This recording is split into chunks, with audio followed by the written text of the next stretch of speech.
आज का दिन बेहद खास है। झारखंड राज्य के जो भी आदिवासी समाज इस खबर को देख रहा होगा वह झूम उठेगा, वो खुशी से फूले नहीं समाएगा, क्योंकि बात ही कुछ ऐसी है और वह बात सरना धर्म कोड को लेकर है। आप भी सोच रहे होंगे कि ऐसी कौन सी बात है कि सरना कोड को लेकर आया है।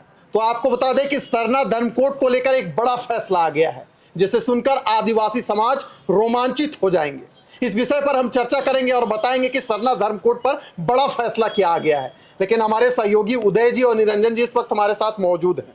तो चलिए चर्चा की शुरुआत करते हैं और जो सबसे बड़ी खबर है, जो सबसे बड़ा फैसला है सरना धर्म कोड को लेकर, उसके बारे में विस्तृत जानकारी आपको देते हैं। तो दरअसल बात ऐसी है कि आदिवासी समाज पूछ रहे थे कि सरना धर्म कोड को लेकर भारतीय जनता पार्टी अब तक क्या कर रही है। जब तक सरना कोड नहीं तब तक भाजपा को वोट नहीं, यह जो स्वर है कहीं ना कहीं आदिवासी समाज में गूंज रहा था। वो बार बार भारतीय जनता पार्टी से सवाल कर रहे थे कि भारतीय जनता पार्टी सरना धर्म कोड को लेकर क्या कर रही है। तो जो बड़ा फैसला है, जो बड़ा बयान है, उसको हम उसके बारे में आपको बतलाएंगे। लेकिन सुन लीजिए कि सरना धर्म कोड को लेकर क्या कुछ हुआ है। तो चलिए आपको बताते हैं। सरना धर्म कोड को लेकर एक भारतीय जनता पार्टी के बड़े नेता ने बड़ा बयान दे दिया है, जिस बयान को सुनकर यहाँ के आदिवासी समाज फूले नहीं समाएंगे। तो इसकी शुरुआत हम निरंजन जी से ही करें कि निरंजन जी, सरना धर्म कोड को लेकर एक बड़ा बयान आ गया है, जिसे सुनकर कहीं ना कहीं आदिवासी समाज जो है रोमांचित हो उठेंगे। उनका जो मंतव्य था भारतीय जनता पार्टी को लेकर, कहीं ना कहीं उसमें बदलाव आ जाएगा। तो चलिए बताइए कि क्या वाक्य है, क्या हुआ सरना धर्म कोड के फैसले पर, सरना धर्म कोड को लेकर। विशाल 86 लाख आबादी की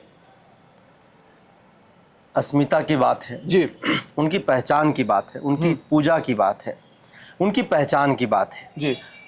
और सरना धर्म कोड को लेकर के जिस तरह से पिछले कई वर्षों से आप कह सकते हैं कि आज़ादी के बाद से लेकर के अब तक कहीं ना कहीं जी, देश के आदिवासी अपने पहचान को लेकर के, अपनी स्वाभिमान को लेकर के, अपनी अस्मिता को लेकर के लड़ाई सड़कों पर लड़ते रहा जी, है और आज भी यह लड़ाई जो है बदस्तूर जारी है। जी। झारखंड में कुछ ही महीनों के बाद, यानी कि अभी हम सितंबर के महीने में हैं, अक्टूबर में आचार संहिता लग जाएगा, नवंबर दिसंबर में जो है हमारे यहाँ चुनाव होना है। यानी कि झारखंड इस वक्त चुनावी माहौल में है। चुनाव की रणनीति और राजनीति दोनों जो है वो अपने साथ में आसमान पर है। तमाम राजनीतिक पार्टियां जो है वो झारखंड के आवाम के बीच में जा रही है, अपनी मुद्दों को बता रही है, अपनी एजेंडा को रख रही है, अपनी मैनिफेस्टो के बारे में बताने की कोशिश कर रही है। इसी कड़ी में झारखंड में फिर से एक बार सरना धर्म कोड की मांग जो है वह जोर पकड़ ली है। बिल्कुल। विभिन्न आदिवासी संगठन के अगुवा हो वो लगातार खास करके भारतीय जनता पार्टी पर जो है वो टारगेट कर रहे हैं। भारतीय जनता पार्टी पर वो हमलावर है। केंद्र में शासित भारतीय जनता पार्टी को कहीं ना कहीं सीधे तौर पर आंख भी दिखा रहे हैं कि जिस तरह से आप लोगों ने अब तक मुझे ठगने और छलने की कोशिश किया है, कभी मुझे वनवासी कहकर, कभी मुझे हिंदू कहकर, तो अब झारखंड के आदिवासी और पूरे देश के आदिवासी जागरूक हो चुके हैं और अपने धर्म कोड को लेकर के, अपनी पहचान, अपनी अस्मिता को लेकर के जो है अब वह सड़क से लेकर के सदन तक लड़ाई लड़ेगा, बिरसा मुंडा के तर्ज पर उलगुलान करेगा। और आप पिछले दिनों देखे भी कि जब प्रधानमंत्री झारखंड आए, हालांकि वो कई बार आए, लेकिन इस बार चुनाव से पहले जब वो झारखंड की धरती पर आए तो उसके बाद से झारखंड में फिर से सरना धर्म कोड की जो मांग है वो फिर से तूल पकड़ लिया है और तमाम आदिवासी संगठन के जो अगुवा हैं, सामाजिक कार्यकर्ता हैं, जो नेता हैं, वो लोग खुल करके इस पर चर्चा परिचर्चा भी करने लगे हैं। बिल्कुल। ऐसे में कहीं ना कहीं उनके द्वारा जो बातें कही जा रही है, उनकी जो मांगे हैं, जिस तरह से भारतीय जनता पार्टी के खिलाफ में वो आक्रोश प्रदर्शन कर रहे हैं, जिस तरह से अपनी अस्मिता के बारे में वो बात कर रहे हैं, जिस तरह से अपनी पहचान की वो मांग कर रहे हैं और वर्तमान समय में जिस तरह से भारतीय जनता पार्टी के बड़े नेता ने जो प्रतिक्रिया दी है, वह प्रतिक्रिया कहीं ना कहीं वहीं से निकल करके आई है। क्योंकि 2024 में जब पूरे देश में लोकसभा का चुनाव हो रहा था और लोकसभा के चुनाव में आप देखिए कि झारखंड में जो 5 अनुसूचित जनजाति आरक्षित सीटें हैं, वहां पर भाजपा को खास करके हार का सामना करना पड़ा। तो फिर से वो हार नहीं देखना चाहते हैं, तो इसलिए उन्होंने उस हार से बचने के लिए आदिवासी समुदाय के द्वारा जो ताकत झोंकी जा रही है, जिस तरह से वो दम्भ भर रहे हैं, जिस तरह से उलगुलान को लेकर के वो स्वर अपनी ऊंचा कर रहे हैं, तो उन्होंने मजबूर किया भाजपा को इस पर बातचीत करने के लिए, भाजपा को इस पर प्रतिक्रिया देने के लिए। जी जी विशाल, तो आपको बता दें कि जो आपको भी इंतजार होगा कि आखिरकार बड़ा बयान किया आया है सरना धर्म कोड को लेकर, क्या कुछ बड़ा फैसला आने वाला है, तो हम आपको बता दें कि भारतीय जनता पार्टी का ऐसा नेता जिन्होंने बड़ा बयान दिया है सरना धर्म कोड को लेकर, जी हां, वह और कोई नहीं बल्कि हम बात कर रहे हैं मधु कोड़ा जी का। मधु कोड़ा ने सरना धर्म कोड पर खुलकर बात की है। उन्होंने कहा है कि भारतीय जनता पार्टी अंदर ही अंदर तैयारी कर रही है सरना धर्म कोड को लेकर। तो झारखंड में विधानसभा का चुनाव होना है, उनका साफ तौर पर कहना है कि सरना धर्म कोड पर आंतरिक रूप से काम किया जा रहा है। हम भी चाहते हैं कि जल्द से जल्द झारखंड में सरना कोड लागू होना चाहिए। जी बता दें कि इस वक्त की जो सबसे बड़ी खबर है कि मधु कोड़ा ने इस बात को स्वीकार किया है कि झारखंड में सरना धर्म कोड जल्द से जल्द लागू होनी चाहिए। आदिवासियों की जो मांग थी सरना धर्म कोड को लेकर, वह उन्हें मिलना ही चाहिए। ऐसा बयान मधु कोड़ा जी का आया है ऐसे वक्त पर जबकि झारखंड में विधानसभा का चुनाव होने वाला है। आपको बता दें कि जमशेदपुर की धरती में भी पीएम नरेंद्र मोदी के साथ मधु कोड़ा नजर आए थे और कहीं ना कहीं आदिवासी सेंटिमेंटल को अब बहुत बेखूबी से समझते हैं और सरना धर्म कोड को लेकर उन्होंने बड़ा बयान दिया है। हमारे जो सहयोगी हैं उदय जी भी इस वक्त मौजूद हैं। मधु कोड़ा जी से बातचीत हो रही थी, वह भी चाहते हैं कि झारखंड में जल्द से जल्द सरना धर्म कोड लागू होनी चाहिए। क्या कहेंगे कि आखिरकार भारतीय जनता पार्टी को सरना धर्म कोड को लेकर बयान देना पड़ा? इसका सबसे बड़ा कारण ये है कि अभी पिछले कई दिनों से और ख़ास तौर से जब विधानसभा चुनाव की आहट झारखंड में देखी जा रही है जी, तो सरना धर्म कोड की जो मांग है उसके कारण भाजपा को ये समझ में आने लगा था कि अगर इस पर हम कोई अपनी राय नहीं रखते हैं या इस पर कोई हम पहल नहीं करते हैं तो हमको आने वाले विधानसभा चुनाव में इसका खामियाजा भुगतना पड़ सकता है जी, और इसीलिए भाजपा के जितने नेता थे या जो पार्टी के कार्यकर्ता थे बार बार इस मुद्दे को लेकर पार्टी के अंदर मांग उठा रहे थे और कह रहे थे कि अगर सरना धर्म कोड पर हमारा कोई ठोस राय अगर नहीं बन पाता है तो इससे हमको खामियाजा भुगतना पड़ सकता है। जी, और भाजपा ये अच्छी तरह से जानती है कि ये झारखंड का बहुत बड़ा मुद्दा है और ये भी जानती है कि अभी जो सत्ता पक्ष है जहाँ कांग्रेस है इस मुद्दे को लेकर बहुत आक्रामक है और आक्रामक रहेंगे भी। तो भारतीय जनता पार्टी को यह समझ में आने लगा था कि सिर्फ घुसपैठ के मुद्दे को लेकर हम अगर आगे बढ़ते हैं तो ये विधानसभा चुनाव में जीत हासिल करना उतना आसान नहीं होगा। बिल्कुल।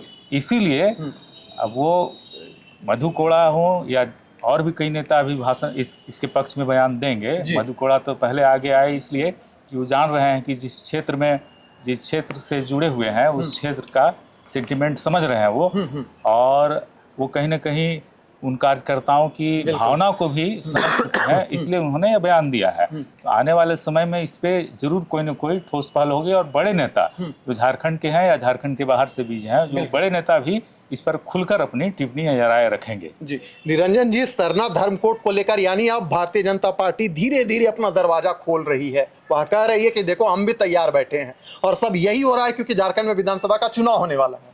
बिल्कुल विशाल, देखिए खास करके आदिवासी संगठन के लोगों ने भाजपा को घुटना टेकने पर मजबूर कर दिया, उन्हें मजबूर किया।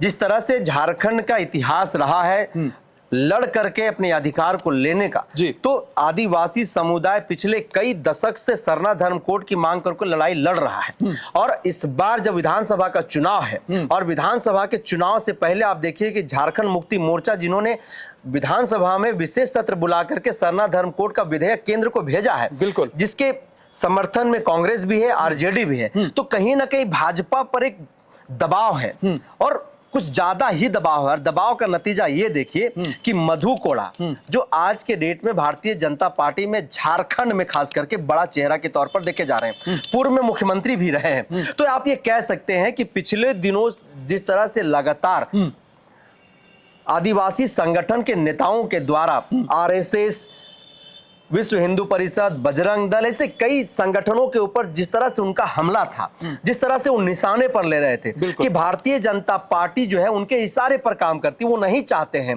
कि आदिवासियों को उनकी पहचान मिले, वो नहीं चाहते हैं कि आदिवासियों को उनका अधिकार मिले, वो नहीं चाहते हैं कि आदिवासी जो है वो अपना एक अलग पहचान के तौर पर जाने जाए। तो कहीं ना कहीं जिस तरह से भारतीय जनता पार्टी के बड़े जो नेता हैं मधु कोड़ा, उन्होंने जो बातें टेलीफोनिक बातचीत के दौरान जो उन्होंने कहा कि हम भी चाहते हैं कि झारखंड में जल्द से जल्द सरना धर्म कोड लागू हो, तो इससे यह प्रतीत हो जाता है कि जो हेमंत सोरेन चाहते हैं, जो मांग हेमंत सोरेन की रही है, कहीं ना कहीं उसके समर्थन में मधु कोड़ा भी दिखाई दे रहे हैं। और एक समय ऐसा था कि हेमंत सोरेन, मधु कोड़ा जो है वो दोनों एक शागिर्द के तौर पर जाने जाते थे, बहुत मजबूत जो है दोनों दोस्त हुआ करते थे। आज इस लड़ाई का परिणाम आज देखिए कि जब आदिवासी समाज, आदिवासी संगठन एकजुट होकर के इसके खिलाफ लड़ाई लड़ा, एक बड़े ताकत के खिलाफ जिसको वो लोग कहते हैं, उसके खिलाफ जब ये लोग लड़ाई लड़ा, तो आज भारतीय जनता पार्टी को भी यह मजबूर होकर के घुटना टेकना पड़ा, उनके आगे घुटना टेकना पड़ा और यह बयान देना पड़ा कि हम भी चाहते हैं कि झारखंड में सरना धर्म कोड लागू हो। अब ये राजनीतिक स्टंट है, वोट पोलराइजेशन का एक तरीका है या फिर सच में भारतीय जनता पार्टी जो है विशाल, वो आदिवासियों को उनका अधिकार देना चाहती, उनका पहचान देना चाहती है, या विधानसभा के चुनाव के नतीजों के बाद जो है वो दिखाई देगा, वो तब स्पष्ट होगा। अगर इस दृष्टिकोण से आप देखते हैं कि वोट बैंक की राजनीति करने के लिए उन्होंने इस बयान को दिया है, तो कहीं ना कहीं अब झारखंड के आदिवासी अब लगातार मीडिया के माध्यम से या फिर वैसे माध्यमों से आप सुनते होंगे कि वो कहते हैं कि अब हम बोका नहीं हैं, हम पढ़ लिख लिए हैं, हम शिक्षित हो गए, हम जागरूक हो गए हैं और अपने षड्यंत्रकारियों की हर चाल को हम समझते हैं, जैसा कि वो लोग कहते हैं हर मन से। तो कहीं ना कहीं अगर यह दिखावा होगा, अगर वोट पोलराइजेशन का एक तरीका होगा, एक कूटनीति होगा, तो आदिवासी संगठन, आदिवासी समुदाय जो है उसी नजरिए से देखेगा और तब तक भाजपा के पाले में वो लोग नहीं जाएगा, तब तक भाजपा की बातों को नहीं मानेगा, जब तक केंद्र में शासित भारतीय जनता पार्टी की सरकार के द्वारा इन्हें सरना धर्म कोड दे दिया जाता है। उदय जी, अंतिम बयान आपसे लेंगे क्योंकि सरना धर्म कोड को लेकर मधु कोड़ा का बयान ऐसे वक्त में आया है जब झारखंड में विधानसभा का चुनाव होने वाला है। अगर वाकई में भारतीय जनता पार्टी आंतरिक रूप से सरना धर्म कोड पर काम कर रही है, तो क्या सरना धर्म कोड का मधु कोड़ा द्वारा दिया गया बयान भारतीय जनता पार्टी का बैकबोन मजबूत करेगा झारखंड में? बिल्कुल मजबूत करेगा, क्योंकि आप देखिए कि इससे पहले भी भाजपा कई ऐसे फैसले लेते रही है जिससे आदिवासी वोट बैंक पर उसका पकड़ मजबूत हो। आपको याद होगा कि प्रधानमंत्री नरेंद्र मोदी ने विश्व आदिवासी दिवस 15 नवंबर को मनाने का फैसला लिया था। उसके अलावा भी कई फैसले ऐसे हैं आदिवासियों के पक्ष में जो लिए गए हैं। तो भारतीय जनता पार्टी कभी भी ये नहीं चाहती है कि एक बड़ा वोट बैंक, खास करके झारखंड या छत्तीसगढ़ हो या ऐसा कोई इलाका हो कि आदिवासी वोट बैंक उससे छिटके। तो ऐसे फैसले लेती रही है और इस बार तो मजबूरी ऐसी है कि उन्हें ये फैसला लेना पड़ेगा या कुछ ऐसा बयान देना पड़ेगा जिससे 26-27 जो सीट है उस पे वो अपना असर छोड़ सकें या कुछ जीत सकें। तो उनके लिए डू एंड डाई का सिचुएशन है। तो भाजपा के अंदर खाने इस पर चर्चा हो रही होगी, तभी मधु कोड़ा ने इस तरह का बयान दिया है, अन्यथा ऐसा बयान देने का कोई मतलब नहीं है। जबकि आरएसएस अभी कुछ दिन पहले बोल चुकी है कि सरना धर्म को जो आदिवासी जो थे वो हिंदू थे और हिंदू रहेंगे। तो अब उस पर जरूर मंथन हो रहा है पार्टी के द्वारा, इसीलिए इस तरह का बयान आ रहा है और इसका लाभ भी मिल सकता है। अब उस पर क्या वो लोग निर्णय लेते हैं अंत में, ये देखना होगा अभी। चलिए, तो सरना धर्म कोड को लेकर आंतरिक रूप से काम चल रहा है भारतीय जनता पार्टी के अंदर, इसका संकेत मधु कोड़ा की ओर से मिल गया है। अब यह देखने वाली बात होगी कि झारखंड में सरना धर्म कोड को लेकर क्या कुछ बड़ा होने वाला है। तब तक के लिए इस चर्चा को यहीं करते हैं समाप्त। सबको जोहार।